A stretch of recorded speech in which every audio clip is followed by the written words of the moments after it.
Assalamualaikum. Welcome to Oxford Cambridge School. Today's online session is for the students of class 9. In this session, I am going to explain them concept of mole. No chemistry class today. क्या ख्याल है बच्चों, आज chemistry की class ना हो? चलिए आज थोड़ा सा मैथ्स की तरफ आते हैं। डजन, आपने अपनी डेली लाइफ में ये लफ्ज़ जो है वो ज़रूर सुना होगा, डज़न। बच्चों, डज़न एक ऐसा वर्ड है जो 12 किसी भी चीज़ के 12, कोई भी चीज़ें 12 अगर हम लें तो उसको मतलब 12 चीज़ों को ज़ाहिर करता है, ठीक है। यानी अगर हमें कोई भी 12 चीज़ें चाहिए हो तो हम कहते हैं 1 दर्जन या 1 डज़न जो है वो हमें चाहिए। जैसे अगर हम एग्स का जिक्र करें तो एग्स, तो हम जब भी अगर बेकरी जाएँ तो हम कहते हैं 1 डज़न एग्स दे दें, यानी तो हमें वो 12 जो है वो एग्स देते हैं, ठीक है। इसी तरह वाटरमेलन जो है वो अगर हम कहें तो वो 1 डज़न का क्या मतलब है, 12। तो डज़न एक ऐसा नंबर है जो एक ऐसा वर्ड है जो किसी भी चीज़, किसी भी 12 आइटम्स को या 12 आर्टिकल्स को, किसी भी चीज़ के 12 चीज़ों को जो ज़ाहिर करे उसे जो है हम डज़न कहते हैं, ठीक है। तो डज़न आपकी समझ में उम्मीद है आ गया होगा। सिंपल मैथमेटिक्स में अगर हम देखें तो 1 डज़न का क्या मतलब है, 12, ठीक है। देयरफॉर n डज़न किसके बराबर होगा, 12 into n, where n is a natural number. n जो है वो अगर हम 1 डज़न जो है वो 12 के बराबर है तो n डज़न किसके बराबर होगा, यानी 12 को अगर हम उस नंबर से मल्टीप्लाई कर देंगे तो हमें पता चल जाएगा कि इतने, जैसे 2 दर्जन में कितनी चीज़ें हैं, 3 दर्जन में कितने नंबर हैं, ठीक है। इसी तरह अगर हम आइटम्स हमें दिए हुए हों, फ़र्ज़ करें हमें 3 दर्जन केले दिए हुए हों और हमें ये कहा जाए कि बताएं कि इसमें कितने, 3 दर्जन में कितने केले आते हैं, या तो आप कैसे बताएंगे, तो आप n आइटम्स यानी जो नंबर ऑफ़ आइटम्स हैं, ठीक है, आप उसको 12 से डिवाइड कर देंगे, ठीक है। और ये देखिए नीचे बताया हुआ n items is equal to n upon 12 dozen, where n is the number of items. Example से समझते हैं। 6 डज़न एग्स का क्या मतलब है, 12 इंटू 6, 12 टाइम्स 6 जो है वो इज इक्वल टू 72 एग्स, यानी 6 डज़न एग्स जो अगर हम देखें तो उसमें कितने एग्स आते हैं, 72। इसी तरह अगर हमें 36 रोजेस दिए गए हैं और हमें ये कहा जाए कि बताएं 36 रोजेस कितने डज़न के बराबर होंगे, तो हम क्या करेंगे, 36 को हम सिंपली 12 से डिवाइड कर देंगे तो आंसर आएगा 3 डज़न। तो हमें पता चल जाएगा कि 36 रोजेस कितने डज़न के बराबर होते हैं। 1 डज़न, क्या आप बता सकते हैं बच्चों 1 डज़न फेदर्स और 1 डज़न स्टोन्स क्या बराबर हो सकते हैं? एक दर्जन अगर हम किसी परिंदे के पर ले लें, ठीक है, और 1 दर्जन जो है वो पत्थर ले लें, तो क्या ये आपस में बराबर हो सकते हैं? बिल्कुल नहीं। 1 dozen of each item is equal to 12 but their weights are different. 1 दर्जन का क्या मतलब है, किसी भी चीज़ के 12, ठीक है, यानी कोई भी चीज़ अगर हम ले लें, पेंसिल्स ले लें तो 12 पेंसिलें, 1 दर्जन पेंसिल का क्या मतलब है, 12 पेंसिलें। लेकिन ये ज़रूरी नहीं कि 12 पेंसिलों का जो वज़न है या 12 पत्थरों का जो वज़न है वो 12 परों के बराबर, फेदर्स के बराबर हो, ठीक है। वेट ऑफ 1 डज़न वाटरमेलन्स, अगर 1 दर्जन जो है वाटरमेलन्स के वज़न जो है 30 kg है, तो वेट ऑफ 1 वाटरमेलन कैसे मालूम करेंगे हम, 30 डिवाइडेड बाय 12। इस तरह हमें पता चल जाएगा कि एक वाटरमेलन का जो वेट है वो कितना है। अगर फ़र्ज़ करें हमें जो है वो वेट ऑफ 1 आइटम मालूम करना हो, एक सिंगल आइटम का जो है वेट मालूम करना, तो हम किस तरह करेंगे उसे, ये m डिवाइडेड बाय 12। तो m क्या है यहाँ पे, वेट ऑफ 1 डज़न, यानी 1 दर्जन किसी भी चीज़ का जो वज़न है, अगर हमें वो मालूम हो कि, तो हम एक सिंगल चीज़ का वज़न हम बता सकते हैं किस तरह कि 1 दर्जन का जितना वज़न है वो लिखेंगे, उसको डिवाइड कर देंगे हम 12 से, नंबर ऑफ आइटम से, ठीक है। अब ये डज़न आपको समझाने का मकसद क्या था, डज़न जो था ये बड़ी बड़ी चीज़ों के लिए था, लेकिन जब हम बात करते हैं एटम्स की और मॉलिक्यूल्स की, तो आप जानते हैं कि एटम्स और मॉलिक्यूल्स बहुत ही छोटे ज़रात हैं बच्चों, बहुत ही छोटे पार्टिकल्स हैं, तो इनको हम डज़न्स की सूरत में हम नहीं नाप सकते। तो इनके लिए जो है वो अगर सिंपल आप इस तरह देख लीजिए कि atom is very small, smaller than our imagination, हमारी सोच से भी ज़्यादा जो है वो स्मॉल है atom. For small particles like salt particle it is fine to talk of 1 dozen और is it a very small number. जैसे उन्होंने कहा है कि अगर हम सॉल्ट के, अगर आपसे कोई कहे कि 1 दर्जन सॉल्ट दे दें तो आप उस 12 उसमें से पार्टिकल सॉल्ट के आप गिन सकते हैं? बिल्कुल नहीं, तो बहुत मुश्किल सा काम हो जाएगा।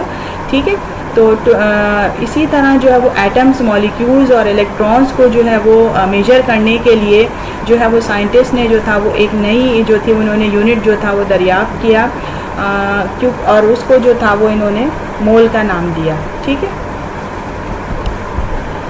तो 1 मोल क्या है? 1 मोल का क्या मतलब है? 1 मोल का मतलब है कि उसके जैसे 1 डजन में 12 किसी भी चीज़ के 12 थिंग्स आती हैं, कोई भी 12 चीज़ें आती हैं, तो 1 मोल जो है किसके बराबर है? 1 मोल बराबर है 602 हेक्सिलियन, ये जो नंबर आपको दिया गया है। ठीक है, यानी 1 मोल में कितनी चीज़ें आती हैं? 602 हेक्सिलियन चीज़ें जो हैं वो 1 मोल के बराबर होती हैं। ठीक है, ये एक बहुत बड़ा नंबर है जो नीचे आपको लिखा हुआ दिखाया गया है। इसको साइंटिफिक नोटेशन में या शॉर्ट फॉर्म में जब लिखते हैं तो वो इसके बराबर हो जाता है 6.02 इंटू 10⁻23। ठीक है, और इसे जो है वो सबसे पहले एक साइंटिस्ट थे एवोगैड्रो, उन्होंने जो था वो इस मुश्किल को आसान किया। उन्होंने पहली दफ़ा जो था वो एक प्रैक्टिकल यूनिट जो था वो दरियाफ्त किया और उन्होंने एटम्स को, एटॉमिक मासेस को, मॉलिक्यूलर मासेस को जो था वो उन्होंने कैलकुलेट करने के लिए आसान बना दिया। उन्होंने एवोगैड्रो नंबर जो थे वो उन्होंने जो था वो डिस्कवर करके उन्होंने जो था ये बताया, इनकी कैलकुलेशन जो थी वो आसान कर दी। ठीक है, तो ये एवोगैड्रो नंबर क्या है? यानी किसी भी चीज़ का, किसी भी एलिमेंट का जब हम 1 मोल लेते हैं तो वो 1 मोल के अंदर 6.02 इंटू 10⁻23 पार्टिकल्स होते हैं उस चीज़ के। ठीक है, या 23 एटम्स होते हैं। ठीक, और ये 6.02 किसके बराबर है? ये 602 हेक्सिलियन थिंग्स के बराबर। ये इसके नीचे जो है वो इसके यूनिट, एग्जैक्ट यूनिट दिया गया। तो अब आपकी समझ में आ गया होगा कि मोल, जैसे 1 दर्जन का मतलब है 12, तो 1 मोल का क्या मतलब है? 1 मोल का किसी भी सब्सटेंस के 1 मोल का क्या मतलब है? 6.02 इंटू 10⁻23 आइटम्स। यानी अगर हम कार्बन का 1 मोल ऑफ कार्बन लें तो वो किसके बराबर होगा? 1 मोल ऑफ कार्बन के अंदर कार्बन के 6.02 इंटू 10⁻23 एटम्स होंगे। ठीक है, तो बच्चों मोल के जो है वो डेफिनेशन क्या आप डिफ़ाइन किस तरह कर सकते हैं? मोल जो है वो किसी भी सब्सटेंस का जो है वो एटॉमिक मास, मॉलिक्यूलर मास या उसका फार्मूला मास को जब भी हम ग्राम्स की शक्ल में लेंगे तो वो 1 मोल के बराबर होगा। और 1 मोल जो है वो किसी भी सब्सटेंस के 1 मोल में कितने पार्टिकल्स होंगे? हमेशा उस सब्सटेंस के हमेशा 6.02 इंटू 10⁻23 पार्टिकल्स होंगे। यानी 6.02 इंटू 10⁻23 का मतलब है 1 मोल। ठीक है, 1 mole is equal to atomic और मॉलिक्यूलर मास इन ग्राम्स। यानी 1 मोल बराबर है किसी भी चीज़ का एटॉमिक मास या मॉलिक्यूलर मास। जब भी हम उसके एटॉमिक मास के बराबर या मॉलिक्यूलर मास के बराबर कोई भी सब्सटेंस ग्राम्स की शक्ल में लेंगे तो वो उसके 1 मोल के बराबर होगा। ठीक है, जैसे यहाँ आपको डिफरेंट सब्सटेंसेस दिखाए गए हैं। जिंक का जो है वो 1 मोल जो किसके बराबर होता है? जिंक का 1 मोल इक्वल होता है 65.4 ग्राम्स के। ठीक है, कार्बन के 1 मोल का क्या मतलब है? 12 ग्राम्स। ठीक है, इसी तरह मैग्नीशियम के 1 मोल का क्या मतलब है? 23 ग्राम्स, तो 24 ग्राम सॉरी। ये क्या है? ये इन सब्सटेंसेस के एटॉमिक मासेस हैं। ठीक है, इन एलिमेंट्स के एटॉमिक मासेस हैं। जब भी किसी एलिमेंट का एटॉमिक मास जो है वो ग्राम्स, उसके एटॉमिक मास की, उसका जब मास जो है लिया जाएगा एटॉमिक मास ग्राम्स की फॉर्म में तो वो 1 मोल के बराबर होगा। ठीक है, 1 mole is equal to atomic और मॉलिक्यूलर मास इन ग्राम्स। ठीक है, और 1 मोल में कितने पार्टिकल्स होते हैं? 1 मोल में हमेशा 6.02 इंटू 10⁻23 एटम्स या मॉलिक्यूल्स या फार्मूला यूनिट मौजूद होते हैं किसी भी सब्सटेंस के। ठीक है, अच्छा बच्चों, जब भी किसी एक मोल का वज़न जो होता है, जब हम किसी एक मोल का जो वज़न होता है उसे हम मोलर मास कहते हैं, ठीक है। Molar mass is a mass of 1 मोल, और इसको कैपिटल M से रिप्रेजेंट किया जाता है। यानी किसी भी सब्सटेंस के एक मोल का जितना मास होगा वो उसका मोलर मास कहलाएगा।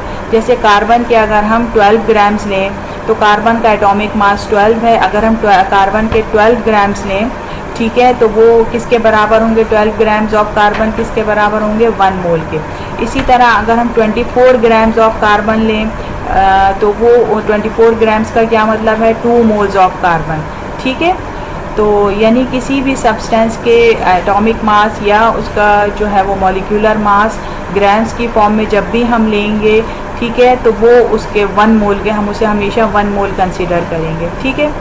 और 1 मोल का जो भी मास होता है उसे हम मोलर मास कहते हैं। तो बच्चों ये था आपका आज का लेक्चर, जिसमें मैंने आपको मोल्स के बारे में समझाने की कुछ कोशिश की है।